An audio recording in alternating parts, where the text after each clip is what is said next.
Oil wells. You may have 20 oil wells, and God said, give the ministry 5 of them. What? You don't have to just give him money. You need to give him possessions. What? Don't persecute me if you don't have it. What? All these people who's persecuting me said I'm a warlock and I'm teaching false doctrine are liars. A few moments later. Also breaking at noon, 2 pastors now facing federal charges in a $50 million labor and money laundering scandal linked. You already know what it is. It's your boy Laid Back with another reaction, another review, another episode. Hey, TikTok, you up to bet. Bah! Bitch, I'm drowning up in it. Most of you niggas is lazy. Half of you niggas fugazi. Yeah, I be spitting that crack shit, cause I was born in the 80s. It's your boy Laid Back. Welcome back to my channel. Hey, 2 things we gotta do. You gotta hit that subscribe button. I'm drinking this water. You already know what it is, man. We're gonna get into the new slogan, man. We're gonna get into the new slogan. Make sure you hit the like button. Make sure you hit the notification bell. Stay up to date with all the videos. We back with another one, man. Hey, make sure you hit that like button, man. But it's 2026. The slogan is here, and it's very simple. It's very, very simple. Think rich in 2026. Think rich in 2026. Now, let me just break this down a little bit. So it's not just only thinking rich in your mind, it's thinking rich in your spirituality, thinking rich in your relationships, thinking rich in your body, thinking rich in your finances, thinking rich in. So I just want everybody this year to just focus on enriching every part of your life. You know what I'm saying? Whether it's the mental health aspect, whether it's the self-love aspect, whether it's the food aspect, whether it's the gym, whether it's relationships with family members and friends. I just want everybody to have a rich mindset, because this year it's gonna be different. But it started up here. So think rich in 2026. Make sure you put that in the comments, man. Think rich in 2026. And like I said, it's not just about thinking rich, it's about being rich and enriching every part of your life, man. So that's what we on this year. This whole year, we enriching everything. Everything is being enriched. Everything that we touch. But it starts up here first. Enrich your mind. Start putting the good things in your mind. Start feeding your subconscious and your conscious real positive things. And then you'll start seeing what's happening. So think rich in 2026. But we here. Some scandal, church, dark shit going on, man. For the church folk, man. You make it to the end of this one, you a real one for real. I'm just gonna say that. You a real one. But let's go ahead and get into it. Fire Squad. What's popping? Let's get it. Before we get back into the video, I want to tell you guys a quick and easy way that you can make money just by playing games on your phone. Free Cash is a program that helps games and apps to find new users. So how it works is the companies get paid just from you playing the games. But where Free Cash comes in is they take some of that money and they reroute it to you. Now, this is not a get rich quick scheme. You actually have to play the games to actually get the money. So you can either hit the link in my description or you can use the QR code on the screen. Super easy to sign up. All you need is an email and a password. If you use the link, they'll give you $5 immediately to your account, credited to your account by using the link. And it's super easy to withdraw. You can either withdraw through Bitcoin, PayPal, or bank transfer. Super easy. Most people is making like $10 to $20 a day. But if you got some time, you can really lock in. You can see that this game right here is paying $1,020 just to complete it. So it's games out there where you can make some money for real. But you got to lock in and put the time in though. So if you already use your phone to play games and stuff like that, let that phone actually make some money for you too. So make sure you hit that link in the description, hit the QR code, make some easy money, man. Shout out to the squad. Peace. 88 kids were removed from a church camp. Yes, a church camp, because of a child abuse scandal. What? This is crazy. So just a couple days ago, there was a call that was made from the church camp from a 15-year-old girl in a church calling the police and telling them to come and get her, that she didn't want to be there anymore. And when she explained why, the details were haunting. Police gets there and then they remove all of the 88 children who were attending this church camp in Iowa, and they brought them to another church, ironic, but apparently they had something to do with trafficking at this church and something linked back to child abuse at this church. Now, the church is coming out and denying all the allegations. However, we know what goes on, especially at these summer camps and at these churches. It's so crazy that everything that is being done in the dark is coming to light, especially as it. He said we know what be going on at these summer camps and stuff. What the hell be going on at these summer camps? Y'all got to let me know in the comments. I ain't never been to no church summer camp. You know what I'm saying? So y'all got to let me know what the hell go on in church summer camps.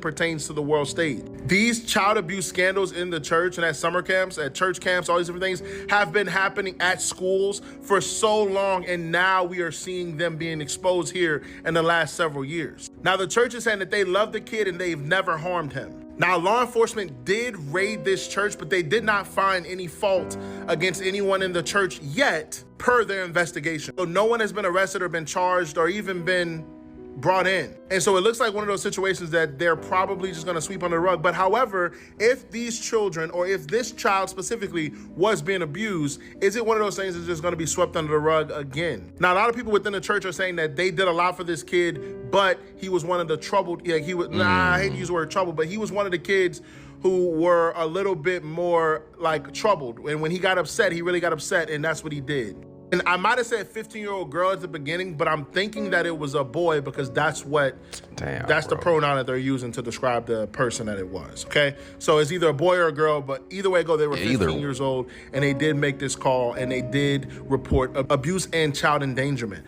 If there's anything else that comes out about the story, I will let y'all know, but this is crazy if something did take place because so many kids are in summer camp this summer and every other summer, and a lot of them are going to church camps. And so while I do love the Lord and I do think that people should go to church, I do think that there is a corruption in the church and there is a spirit of lust and child, you know what, all those different things that is flowing throughout a lot of churches, and you need to keep your child away from those churches. So use discernment, pray to God before you send your kid to church camp, because you never know what could possibly happen if you don't use discernment and pray to God to ask him where you should send your child.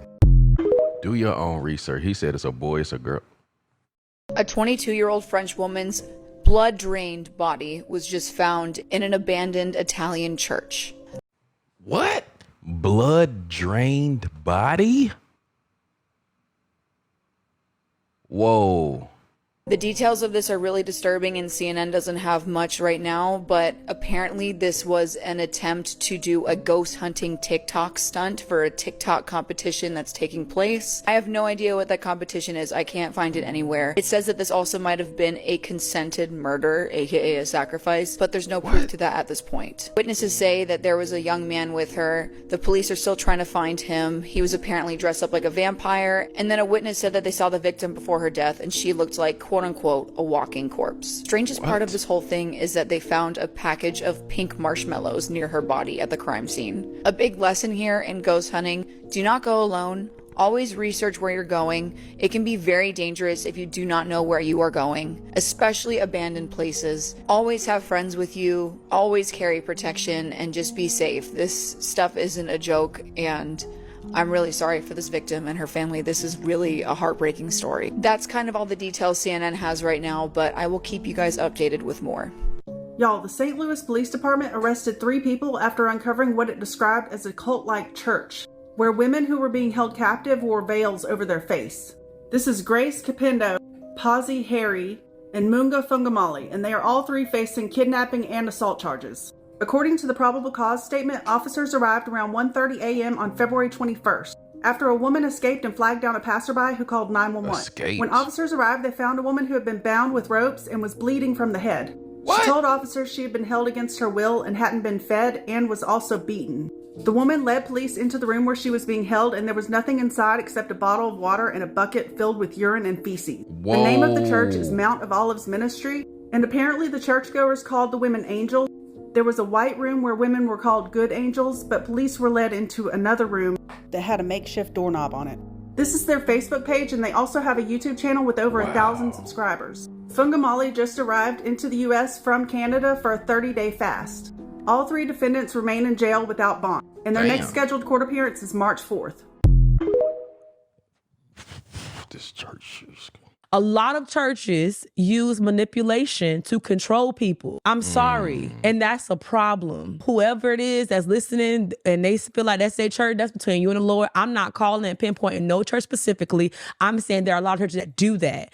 And because of that, people use that as a reason to be mad at God or to be mad at the church. And then they say, well, I ain't going because of XYZ. Because genuinely, love is God. God is love. Right. And so at the end of the day, you cannot have love without including God. So in no facet, he said he's agape. That means unconditional. But we have conditional love. That is definitely true. I, Roberta McCoy, given faith and stand in unity with the vision of perfecting church of sowing this seed of $1,000 plus $235 and receiving the blessings to come to all that participated. Now that's only $1,200. Yes. Y'all not listening to what I'm saying. If you have 1,000 plus 1,000. Okay. Well, I'm gonna work on the other 800. Well, that ain't what I asked you to do.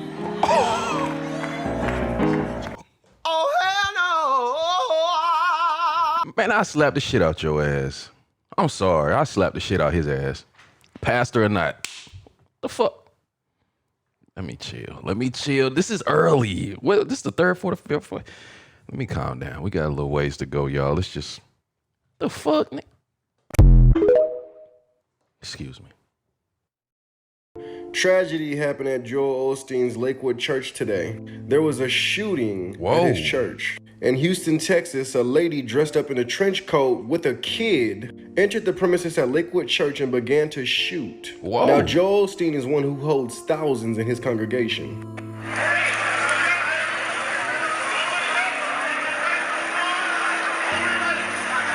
Wow. I ain't never heard about this.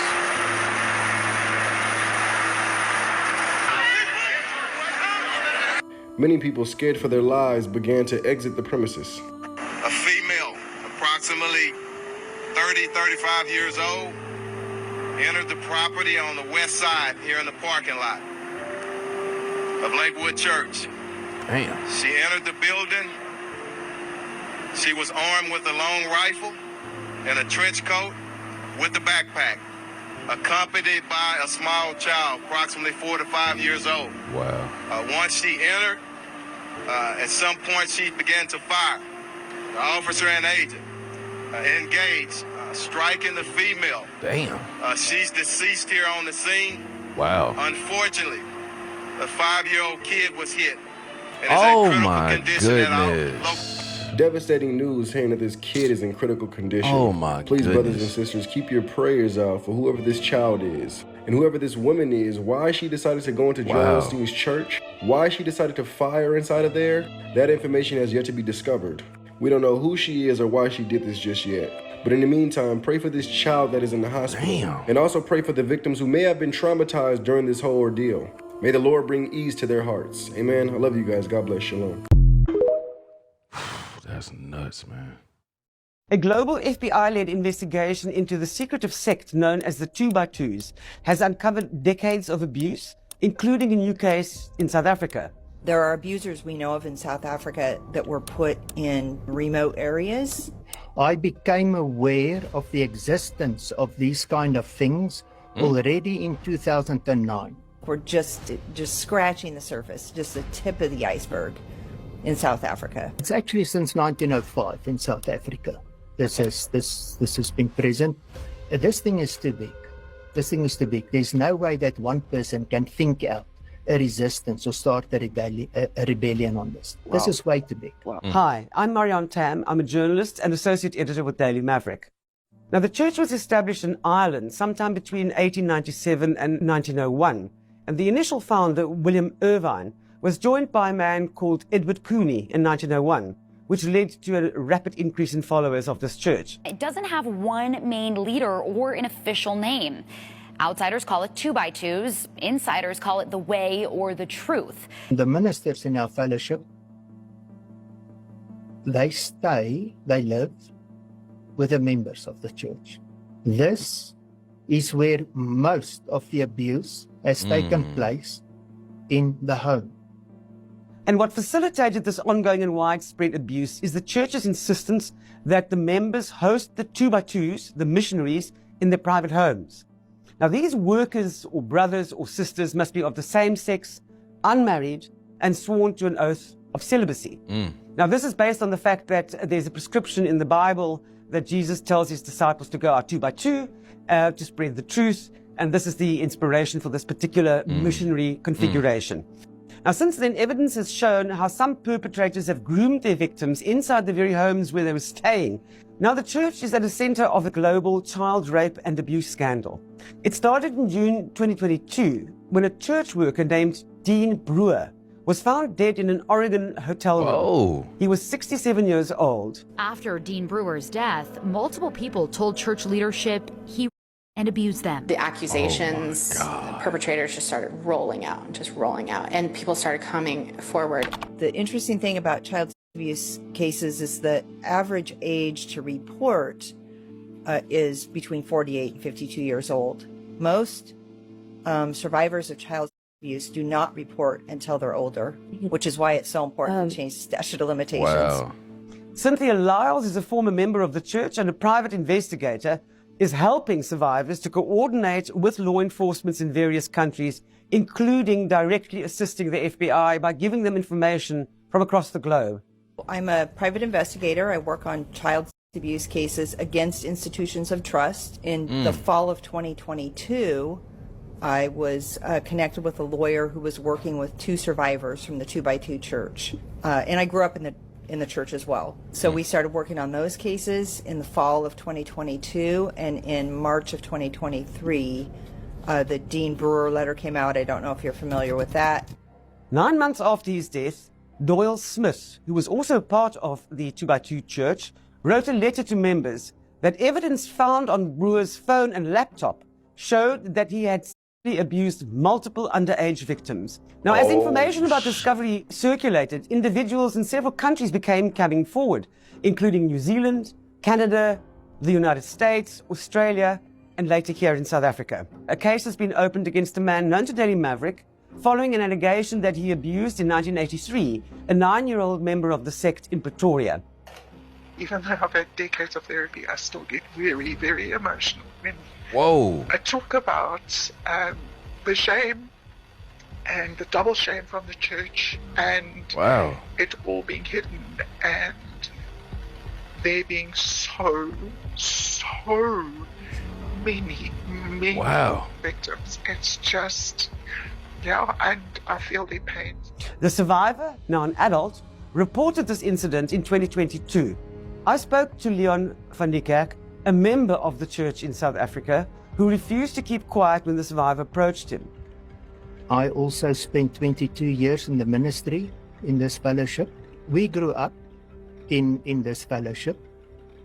My great-grandparents, they were the first in our families to join this fellowship. Wow. The victim was abused in the 1980s, 1983, and came to you very much later after the abuse. Just so that people know the sequencing here.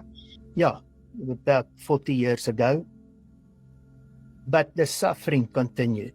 And in her own way, the victim tried to deal with it. Her health suffered and so on and so on. The law says we have to report if we have knowledge and report immediately, and that's what I did. I spoke to the survivor in South Africa, and they told me, for me, it's about accountability, which remains with the church. How these people are handled helps those of us who have survived to heal. That's real. So I first contacted her, and she was very happy. She says she'll be glad if I can do it. She doesn't mind the authorities to contact her and take her statement. Of course, I mean, it's her word that is going to carry this thing. It's not mine. And that was what I did. Now, the perpetrator himself is somebody quite high up in the ministry, I believe, and is still active in the field. Is that the case? Yes, he's not a minister He's still anymore. active, though? He's not in the ministry, but he plays an active role in the church. We have what you call a meeting in the home, a church service in the home. One such meeting for the suburb, for the area where he stays, is in his home, and he leads that meeting. Crazy. He is very much active. He is a current elder of a meeting. I mean, they promote the child abusers. The 2x2s is a very secretive and non-hierarchical organization, and no one is allowed to speak on behalf of the church. So there are no publicly known South African leaders who were able to respond to these allegations. Wow. The need for accountability for survivors in South Africa and beyond is not over. It appears to be the same all over the world, wherever this church is. There's Wow. just been a ton of abuse by the ministry. They stay in people's homes, and then also by people in the membership abusing children. We know of 109, can I say, victims or survivors that has come forward. And there's a total of 43 alleged perpetrators, 6 survivors, and 20 alleged perpetrators are deceased already. So it's a long problem. It has come, it's not a new thing. Whoa. It's an old problem. It has been around. I mean, there's just no question that there's still abuse going on today that we won't know about for another 20 or 30 years. Yes. To have this idea or thinking that it's all in the past, something that happened a long time ago, is wishful thinking. Damn. This sounds real South Africa, bro. It sounds like the Diddy shit too. Crazy. When everybody tell you, oh, look at that deposition on the internet about David Taylor, his ministry is a cult, they are liars. I'll tell them to their face they're liars, and Jesus is going to tell them to their face when they stand before me, he's going to throw them into hell. I'm telling you. So you don't see that there's any problem when you're ministering to the poor, the sick, the needy, to be appearing in Louis Vuitton and Versace? Well, that ain't something I purchase all the time. No, it looks like you did several times in... I mean, I'm a very frugal person when it comes to this. I go to the right places to get a lot of suits, and if I get some from those places, you don't see that.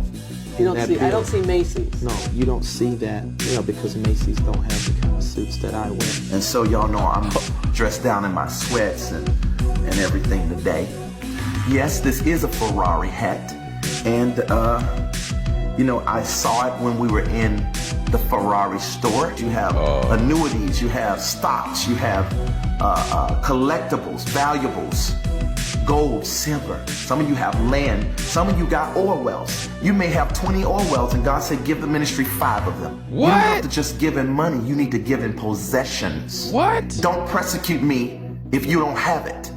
What? All these people who's persecuting me said I'm a warlock and I'm teaching false doctrine are liars. A few moments later. Also breaking at noon, 2 pastors now facing federal charges in a $50 million labor and money laundering scandal linked to a Houston ministry. Religion is supposed to save souls, not bankroll real estate empires. But this one dude right here used prayer calls, fake miracles, and, Jesus told me threats to build a $50 million scam machine. David E. Taylor is not a fringe preacher. He is a CEO of a cult. And now he is filing court, and I hope he goes to prison, and I hope all those properties are taken from him. Let's break down how a so-called apostle ran a nationwide operation that looked less like a ministry and more like an organized crime syndicate.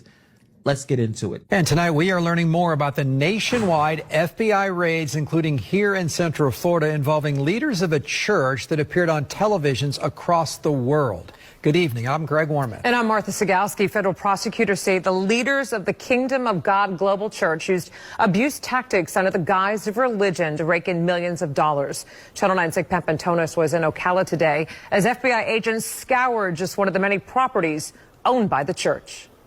There's more excitement around here than we've had since the wild pig. Joseph Hildner said 5 loud booms woke this Ocala community Wednesday morning. A dozen FBI cars descending on this $2.6 million home. They did the same in North Carolina, Tampa, and 5 other properties across the U.S., arresting this man, David Taylor, the so-called apostle of the... The so-called apostle.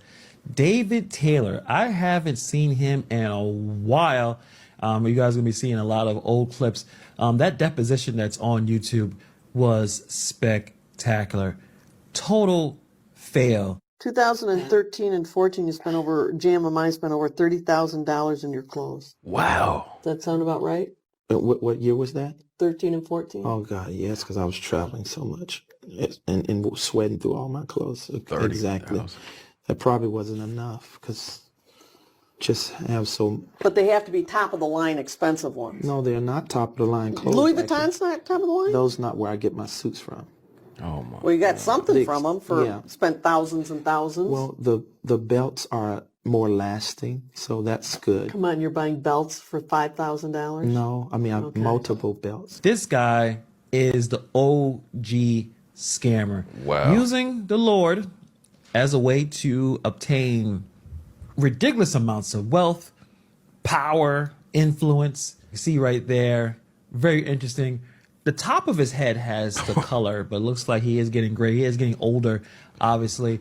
But is this a surprise? Many people have used Christianity. I would say not even just Christianity. Many people have been using religion as a way to con people, to grift. And this is the OG grifter. I thought he was done, but I guess he was still out there making that money.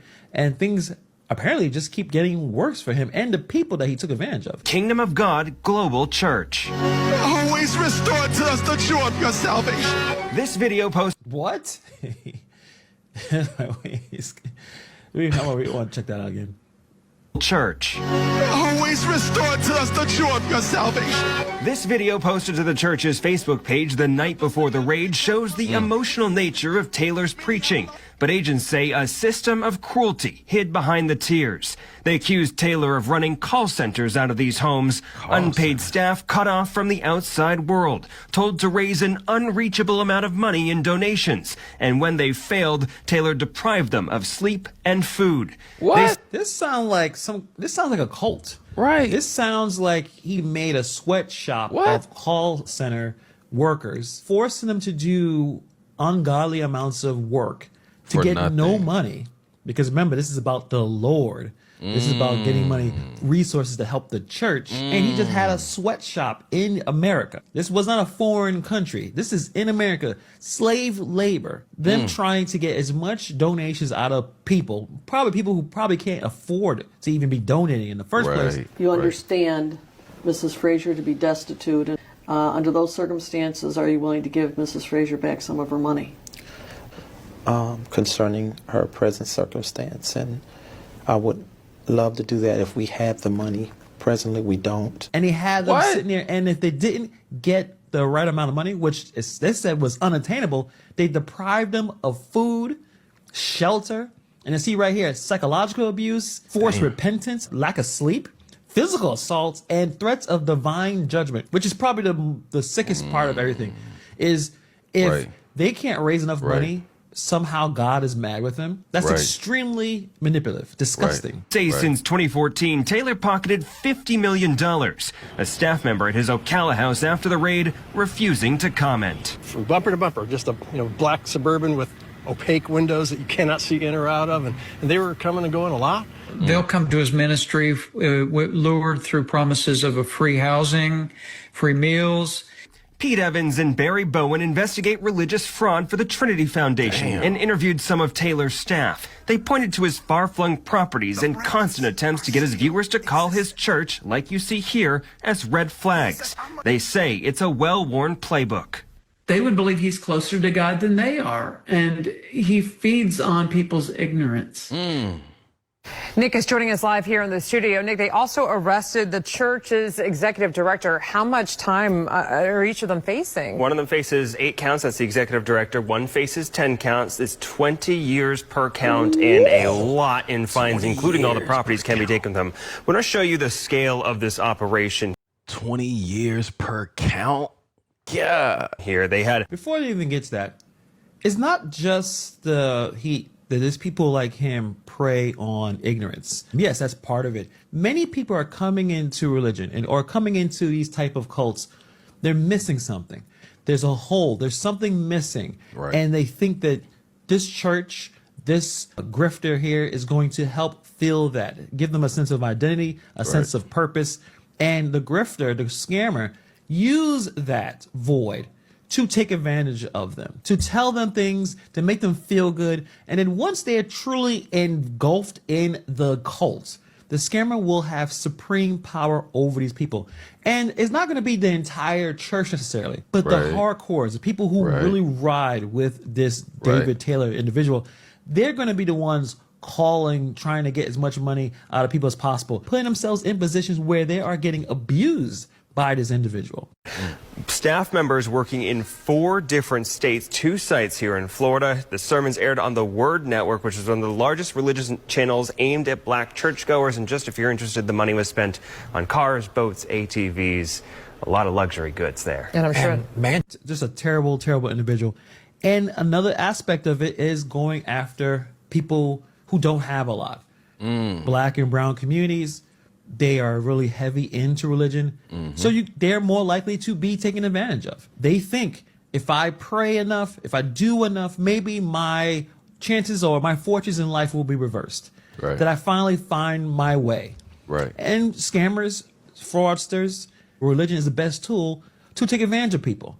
But let's get into a lot of this situation here because it is absolutely insane. So to get started from the video is Tampa, 2025. The FBI raids this $10 million mansion in a gated community, and they find this man, David E. Taylor, Jesus' best friend, self-proclaimed apostle, and the head of the Church of God Global Church, formerly known as Joshua Media Ministries International. But they didn't just take him. They hit ministry sites across 5 states, arresting Taylor and his top deputy, Michelle Brannon, on the charges of forced labor, money laundering, and human trafficking. Yes, he's basically like Diddy. The feds said that Taylor built a spiritual empire on manipulation and free labor and pulling in nearly $50 million since 2014. Not to build churches or maybe build a school, unlike that other guy, but to bankroll luxury estates, personal chefs, private jets, and custom-made stage sets for his miracle crusades. He was walking around like he was a ball player, like he was some kind of rapper, just having tons of money. So this goofball pitches himself as a spiritual heavyweight, claiming face-to-face chats with Jesus, divine healings, and pretending that he was some kind of prophet. God is showing me right now, there's one woman, even sitting in Taylor, you have like $75,000 in your account. And you can give half. Dreams that always conveniently pointed towards more. And you can give half. 75,000 in your account and you can give half. Oh hell no! You wildin'. Donations. Close the doors. Close the doors. His followers believed that he was a conduit to God. Some gave up their jobs, their homes, and their families to serve his so-called mission. But prosecutors say that this mission looked more like slavery. Inside these call centers, volunteers worked up to 18 hours a day soliciting donations, not for hurricane relief or Bibles for prisoners, but for ministry expansion, which somehow translated into designer wardrobes, private chefs, and properties with weird names to dodge taxes. And the people making those calls, they weren't getting paid. Many lived in ministry housing, slept on floors, and ate only when allowed. Some were even forced to fast as punishment for not hitting donation targets. Slave labor. And it wasn't just financial exploitation. Taylor used spiritual threats to keep his followers in line. According to former members, disobedience wasn't just insubordination, it was a rebellion against God. This is where it gets truly sickening, that he used religion, he used God to manipulate and break these people down. Taylor would say things like, speak against the apostle and sickness will come upon you. That's not just manipulation, that's spiritual blackmail. This is a very evil man. I'm not saying I'm perfect. I'm not saying I haven't made mistakes, but I ain't made no money mistakes. I can tell you that. The only mistake my dad think I've made with money, he said, David, you do not take enough for yourself. So how did he pull this off without getting stopped sooner? Even after that deposition, 10 years ago, he clearly looked like he was manipulating and deceiving people. I guess everything just looked churchy enough to continue to pass. Taylor didn't call his workers employees. He called them armor bearers. It sounds biblical, but in reality, they were just unpaid laborers answering phones and running errands. Former insiders say that they were micromanaged down to when they could sleep or speak. One ex-member described being told when to shower, what to wear, even when to cut ties with family.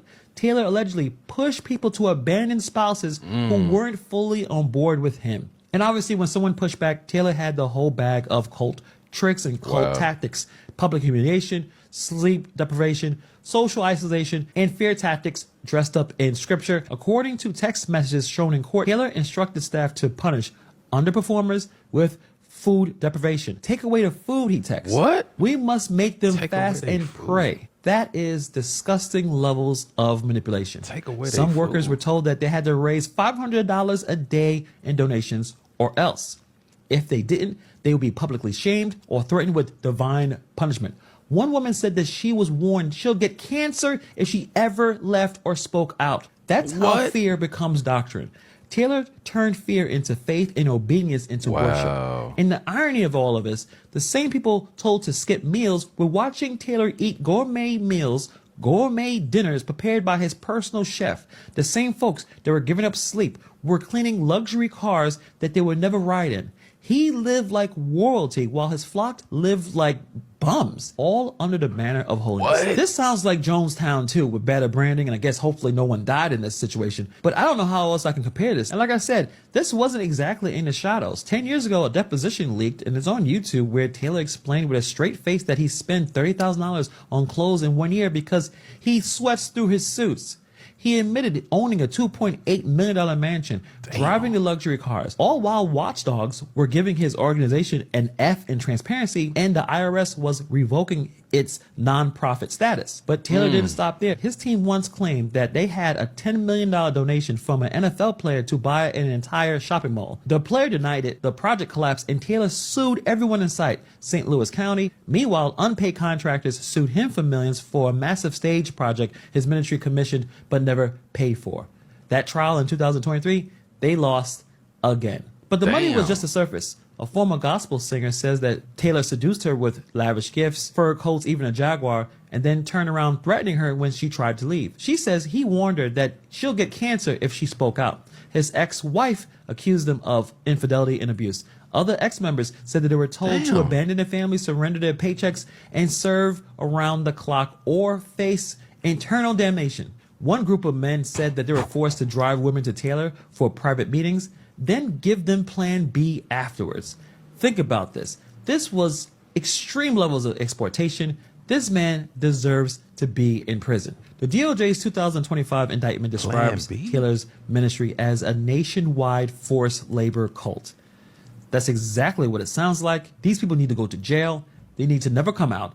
And all their property should be sold and given back to the victims. Now he's facing multiple accounts, each carrying up to 20 years. Damn. Now, his defense team said this is spiritual warfare, but I doubt the jury's going to buy it. They're going to be reading those text messages, hearing survivor stories, and seeing those financial scripts. So, David E. Taylor, he's a piece of crap, a symptom of what happens when faith meets unchecked power. He promised intimacy with God and delivered intimidation. He sold salvation and basically delivered slavery. And he's not alone. Unfortunately, there are dozens more like him exploiting the trust, the hope, and desperation of many people. That's why this type of stories matter, because so many people out there are being taken advantage of. Using religion as a way to get unchecked authority. If your pastor is living in a great house, a mansion, while you're skipping meals to give them money every week, that's not spiritual leadership. That is spiritual exploitation. But let me know what you guys think about this story in the comments below. Thank you for taking time to watch this video, and I'll see you guys in the next video. This is not a video that I've desired to make. As a matter of fact, I have desired to make it, but I just never wanted to deal with whatever comes with making this type of video. But if you know me, you know I used to attend Grace Community Church in San Antonio, Texas. And yes, it is a cult. I did not know at the time. I was there for a few years, and that church completely messed me up mentally. Anyways, this is not about me. I don't know if you guys heard about the child that was killed yesterday, or I think sometime last week. 10-year-old adopted kid that was being abused by his adoptive parents. Damn. And yes, these adoptive parents went to Grace Community Church. Let me tell you something else about Grace Community Church. Do you guys remember Alex Peña? He came out on the news last year because he was a teacher and he was having sex with a 13-year-old student and had a relationship with her that lasted 2 years. and he was sentenced to 10 years in prison. Last year as well, Patrick Mendoza in San Marcos was arrested for breaking into a woman, like various women apartment, and touching them while they were asleep. Interesting fact about Alex and Patrick is they were in charge of kids. They were around children all the time by themselves, okay? So they were members of the church and they helped with the children. Now, this couple that killed their adopted son yesterday, they also went to Grace Community Church. And you know why I'm not shocked? Because I've been saying this for years. I've been ridiculed, I've been talked about, because I've been telling y'all there's something going on in this church. This church encourages abuse. When I was in this church, there was a woman named Letty who had kids back to back because they don't believe in birth control and women are supposed to have children and stay home. Homegirl had kids back to back. I think she had like 6 kids and had horrible postpartum depression. She told her husband she was gonna kill their children. Whoa. And her husband literally said he was gonna trust God, left the kids there and messaged the church and said, pray for Letty. Mental health is not a thing in this church. Kids who were clearly being abused, developing mental issues, claiming to kill themselves, the parents were always advised to pray for them. They encourage hitting your children in a way that if you guys freaking knew, like, I don't know what else to do. I've called CPS. I've called the police. I called the general attorney's office this morning. I do not know what else to do to get the attention of authorities to let them know that they need to look into this church. Tim Conway, the pastor of Grace Community Church, needs to be investigated. The entire church. A girl from the church posted about the murder this morning and a bunch of church members were commenting, defending this couple. Like, something is really wrong. Something really crazy is happening in this church, yo. And like, I'm gonna need y'all to help me. Like, if you guys know what I can do next, I try to contact everyone I can to try to get someone to look into this church. If you know someone, if you could please call the general attorney's office and let them know to look into Grace Community Church, because 3 of San Antonio Major's cases in the past year has been from members of this church for abuse to children. Why is no one listening? Like, am I freaking going insane? Like, why is no one listening? Damn, that sounds crazy. So yesterday I made a video about this lady. Christ and the love of God. A pastor threatening a homeless woman with MS to call the cops on her for sleeping in her car in the church parking lot. I had commented on their Facebook page before I even made that video. It was a post that they had made about donating these jackets for the homeless, and I commented on there, donation for who? You're clearly not helping out the homeless, so where are they going? It also mentioned that if they deleted the comments that they were starting to get, we would clearly know that they feel no remorse. So what do? Instead of taking accountability, they should just be like, I messed up, I'm so sorry, this is what we're gonna do to change. You know what they do instead? They turn off all calls, block all emails, they deleted their Facebook just to not take any accountability. They did all that? The Ukrainian Orthodox Church has been under the jurisdiction of the Russian Orthodox Church for a little bit more than 1,000 years, okay? In the hierarchy of the Orthodox Church, there is no difference between the Russians and the Ukrainians. So Hillary Clinton, when she was the Secretary of State, asked Ecumenical Patriarch Bartholomew I of Constantinople if he would declare the Ukrainian Orthodox Church to be what's called autocephalous. It runs itself, no longer subject to the whims of the Russian Patriarch. And the Patriarch said, I'm not sure that's a good idea. They've been under Russian jurisdiction for 1,000 years. Politically, I really can't do that. And Hillary allegedly said, would $20 million help make the decision? Damn. And so he said, yeah, we could use the $20 million. Yeah. So she said, we have to give it to you through Ukrainian banks. Oh, shit. That's fine. So the State Department wires $20 million, probably through USAID, now in retrospect. Sounds about right. They wire the $20 million to some Ukrainian bank. They do whatever it is that they do behind closed doors in Ukrainian banks. And then they send $15 million to the Patriarch. And he says, wait a minute. Where'd the 5 go? This is supposed to be 20. Where'd the 5 go? And the State Department said, oh, well, we don't know anything about that. All we know is we paid. So now you have to declare independence for the Ukrainian Orthodox Church, which he did.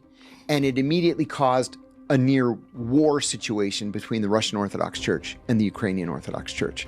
But even for religious purposes, religio, military, political, however you want to say it, I just made up a word, the entire culture is corrupt. Every level of it is corrupt. So if we're sending 40 billion this time, 8 billion that time, 500 million the next time, another 15 billion the next time, where the heck is that money going? You tell me where it's going. You guys, please tell me you have started watching Keep Sweet, Pray and Obey on Netflix. It is a 4-part documentary that shares a story about thousands of people who left the Mormon church in Utah to start their own fundamentalist church. But hold on. A part of the reason they started their own church was so that they could have several wives. And by several, I mean 25 plus wives. Yeah. These are all sister wives who were all birthing like 9, 10, 14 children. No, the crime committed was not these dresses. This man, Rulon Jeffs, was considered the prophet. He had 25 plus wives, and he was 86 and still marrying 19-year-olds. And just to give you a brief description of what these young girls were thinking at the time, a lot of them didn't even know what led to having babies. They thought kissing was how you had children. Most of these women were just living in their houses and backyards and never really going out into the world. They didn't have a proper education. The crazy part is this guy was still having children, oxygen taken all, and going from room to room to visit his wives. Wow. And then eventually he passes away, and then one of his 97 children takes over. This is Jeff Warren. He tries to convince everybody he's the new prophet, but many people are not down with it. He ends up also marrying 20 plus wives, and some of the wives were the mothers that helped raise him. So yes, he married some of his father's wives. This story gets so crazy, and I think we need a deep dive. Hit the follow button for the next part. What is going on in the world? And ends up caught on her security camera. And when she looked at the video, she knew who it was right away. Here's why. It's terrifying. A man caught on security tape breaking into a home. What made this even more shocking is the identity of the intruder. It was 43-year-old Marie Columna's pastor.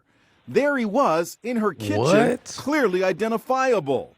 You would never think a pastor would do anything bad to anyone. When you follow God's vision. And it's not just any church. 49-year-old Sergio Guardia was a pastor at a mega church, the 24,000-member Thomas Road Baptist Church in Lynchburg, Virginia.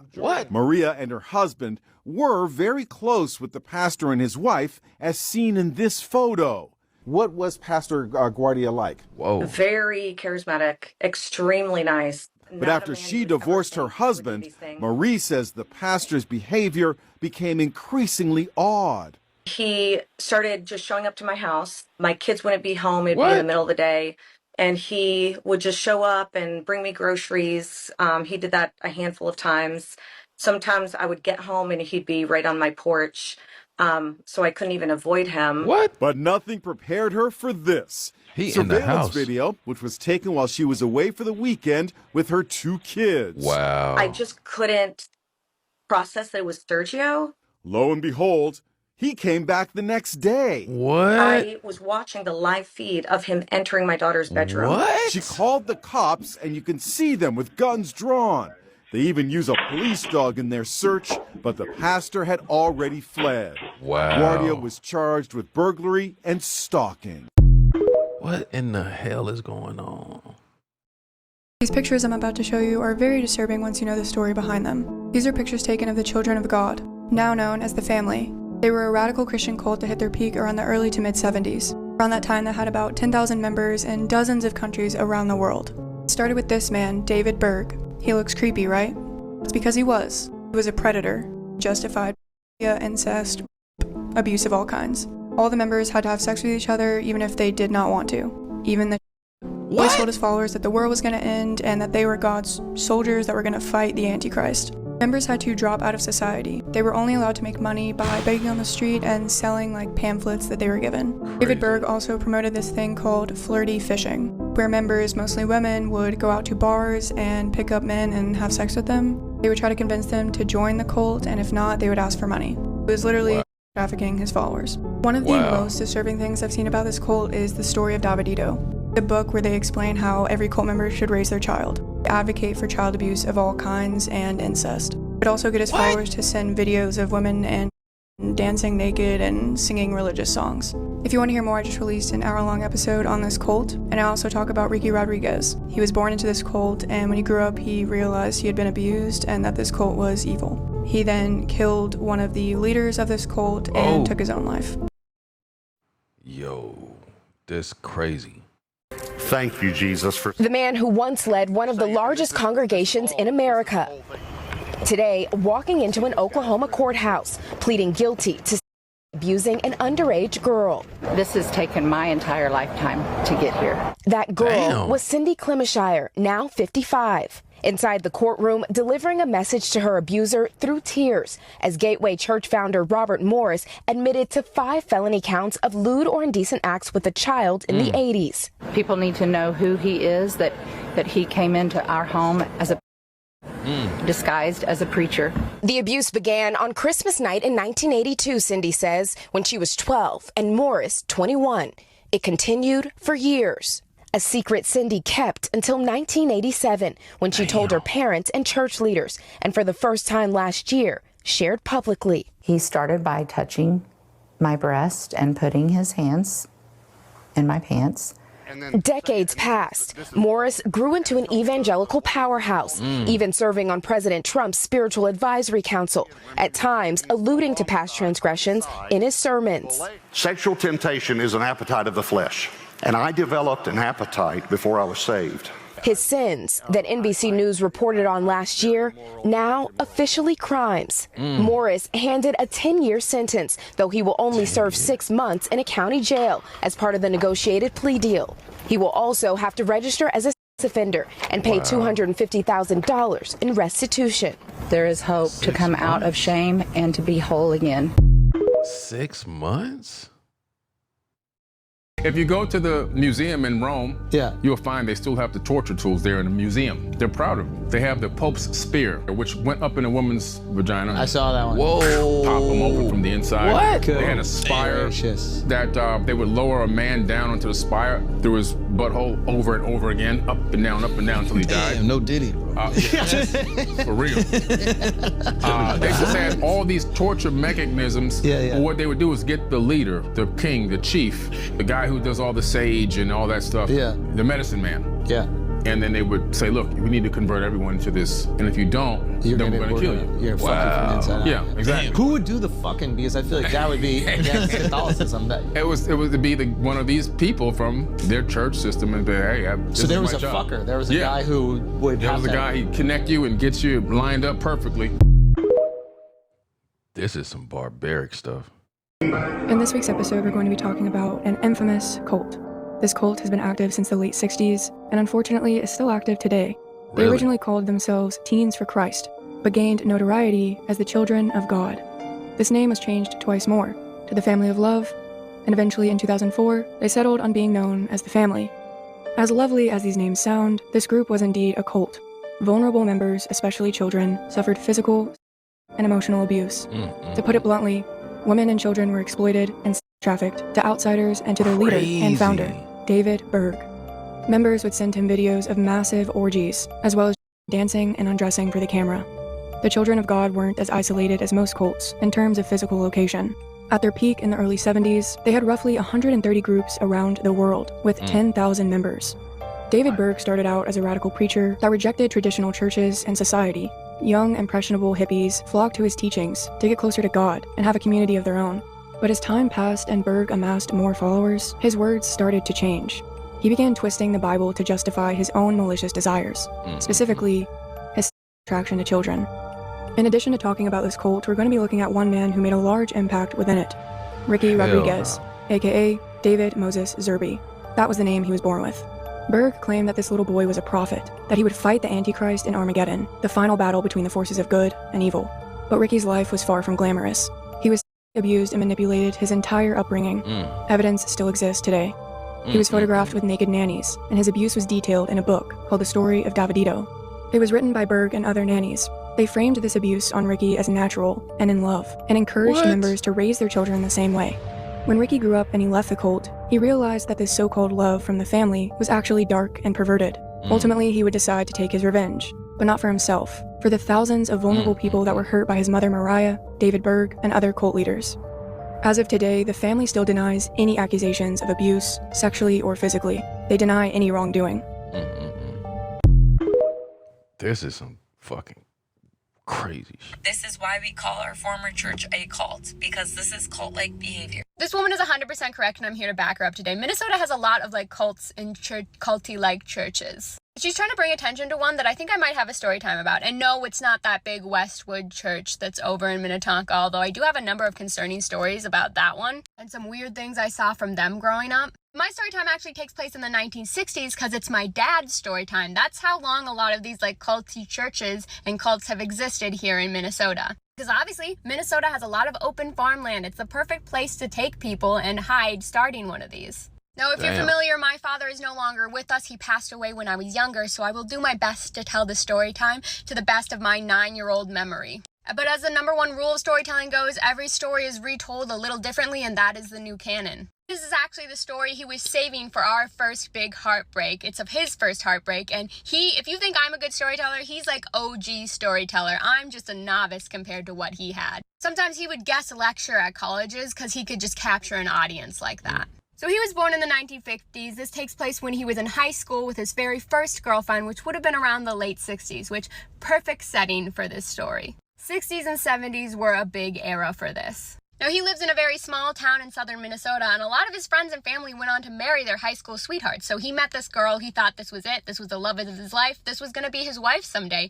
And one day, she randomly skips town with a man who's much older than them and absolutely breaks his heart. He's crushed and shattered, but this girl just disappears from the town. I don't remember her exact name, but it was definitely one of those two-parters, so we'll call her Mary Ann or something. So Mary Ann is gone. Obviously, her parents are freaking out. My dad's heartbroken over the situation. And it's the 1960s, so how do you track a teenager who's just skipped out? Now, somehow word gets back that this girl might have skipped town to a different small town like halfway across the country. And for whatever reason, small town vibes, her parents call my dad and his friends. They're freaking out. They're like, we'll pay you money. We will pay you money to go and get her and bring her back to us. Because, you know, the first thing you do in the 60s in a small town, instead of calling the police, is calling her teenage boyfriend and his friends for help. And because my dad and his 900 brothers and friends were not strangers to adventures around this time, he said, no payment necessary, we'll go and get her for you. Yeah, forget the fact that she just broke our heart, but yeah, I can see you're clearly distraught.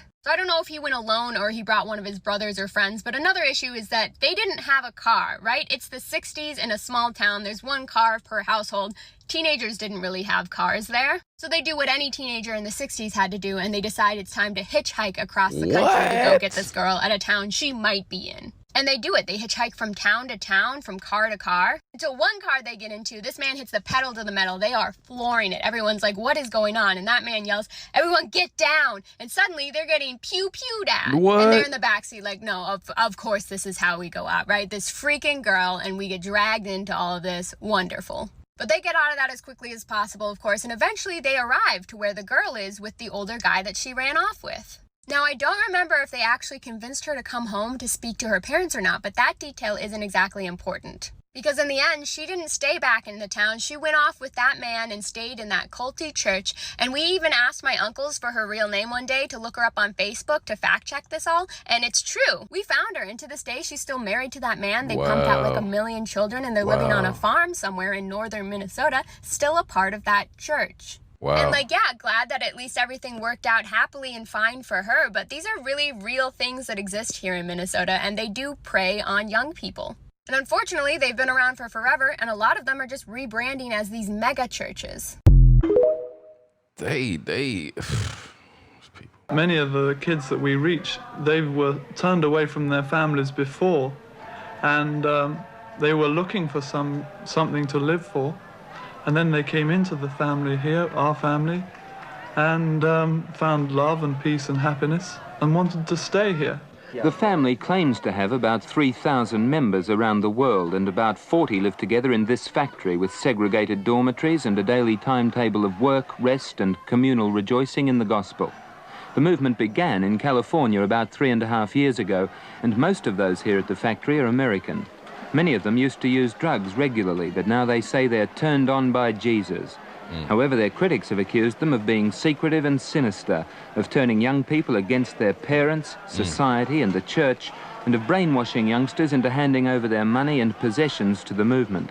Well, that's certainly not the case, because there's not very much money in forsaking all to live together. When people come to the family maybe with $70 in their pocket, or a few pounds or something like that, because they're the only sort of people really basically who will forsake all. One thing that strikes the casual visitor to the factory is that on one hand you find an apparently spontaneous and abandoned form of religious expression, but on the other hand it's clear that the movement has been very carefully planned and organised, with all the appeal of a religious rock musical. The unpaid office staff post out regular newspapers and magazines, and they file the very detailed forms that new recruits have to fill in. In the men's dormitory, the night guards sleep by day while the rest of the family dance and pray, or as they put it, enjoy inspiration.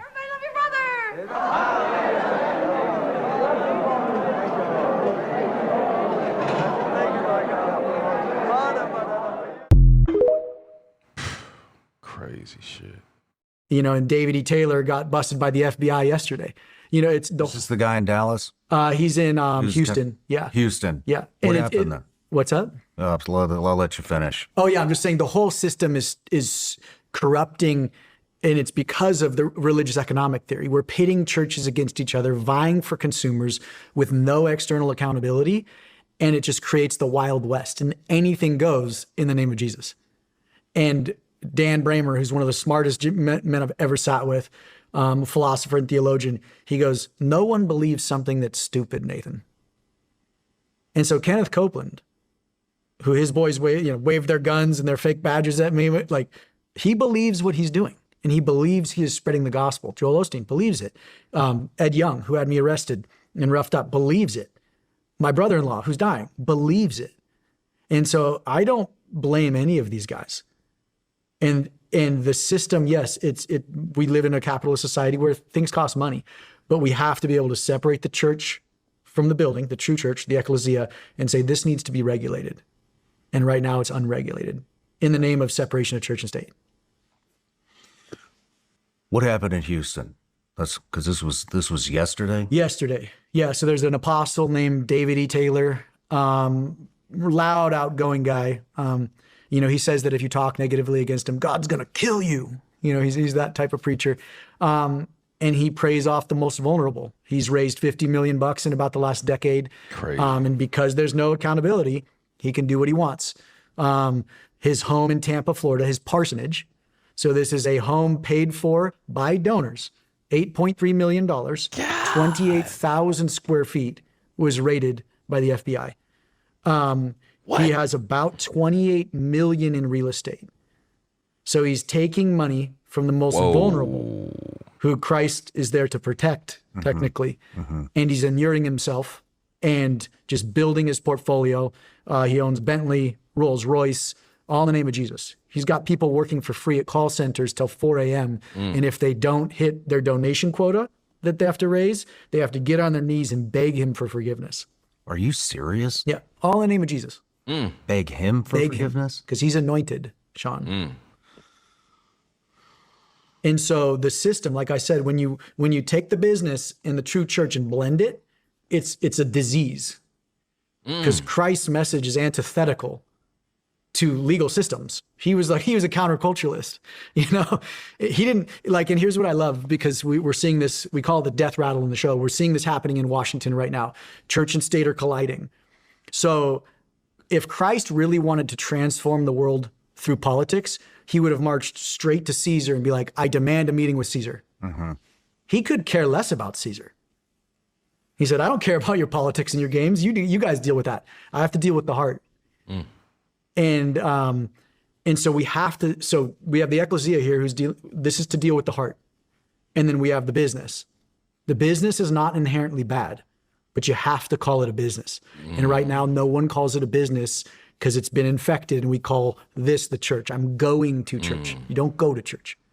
You, Sean, are the church.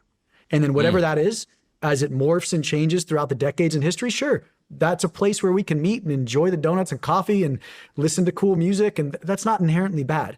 But that is a business, and oftentimes a multi-million-dollar business that's run with zero accountability. So you got to call a spade, you know?